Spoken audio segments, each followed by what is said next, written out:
We want to extend our rappel device away from our harness. Here are 3 different versions of extension we can use for different circumstances.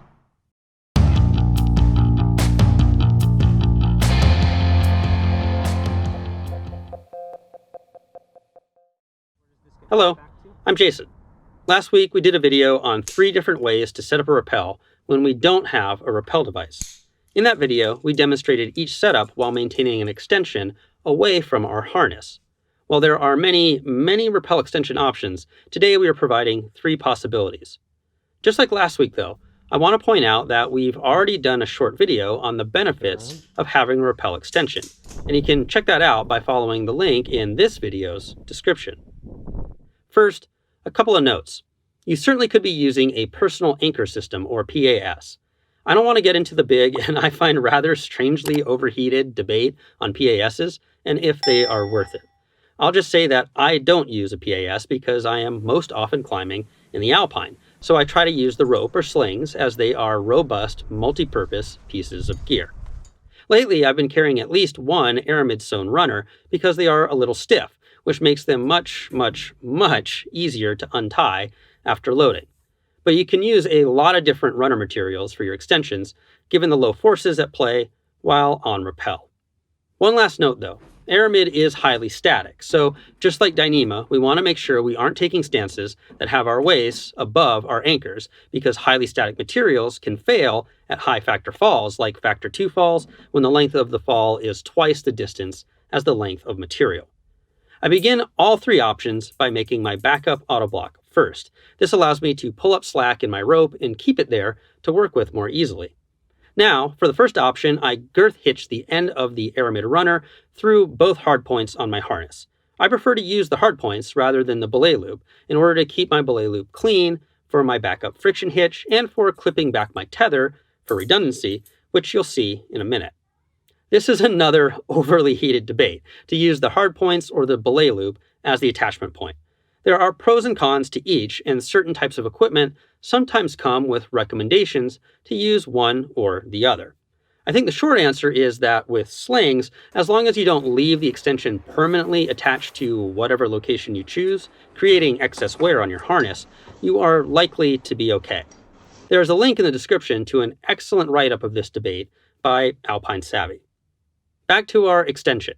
Now I am simply tying an overhand knot near the midpoint of my extension. This produces a shelf to add my rappel device and a length to use as my tether. I want to make sure that any connection point for the device is far enough away from my friction hitch that the hitch cannot get pushed down by the device, which would make the hitch fail. And I want to make sure that the device isn't so far away that reaching above it is really difficult, as I need to be able to comfortably reach 20 to 30 centimeters above it for certain safety procedures like passing the knot on rappel. To make this redundant, I can run my rappel device's carabiner through both loops and then clip my tether end back to my belay loop when it is time to rappel. Now, should either loop get cut, there is a backup in place. Of all 3 methods I am showing today, this one keeps the material the longest, so that could be a good or a bad thing. If I were at a hanging belay and wanted to be really close to my anchor, having a long tether could be a problem.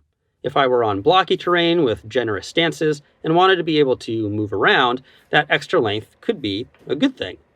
Or if I only had a short length of material, this setup may give me just enough length to make sure that my backup hitch cannot come into contact with the rappel device.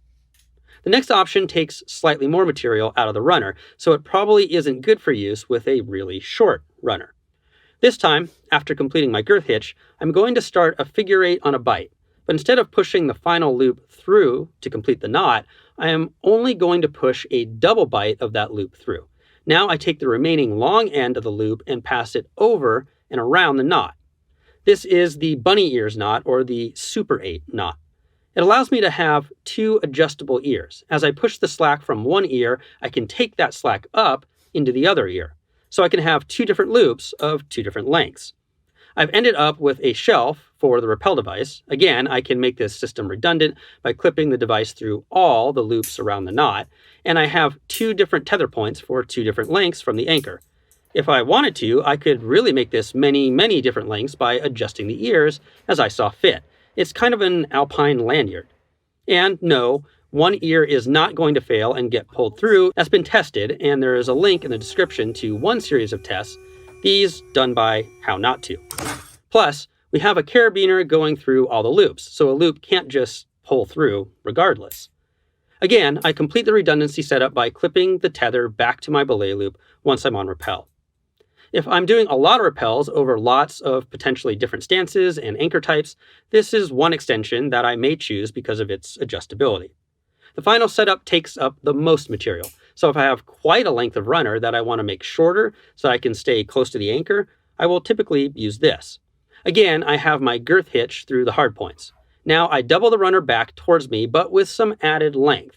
I now take the doubled over point and use that to tie an overhand. This point is where I will add my rappel device.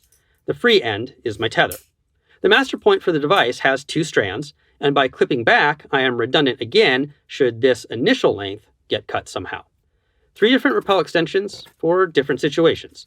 Do you have your own go-to extension setup? Describe it for us in the comments.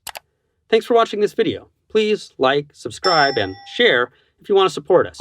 For more information, you can go to our website at www.shortguysbetaworks.com. You can check out last week's video I mentioned about 3 different rappel setups when we don't have a device, or maybe check out our entire rock climbing series. We'll see you next week and keep on getting more out of that big outside.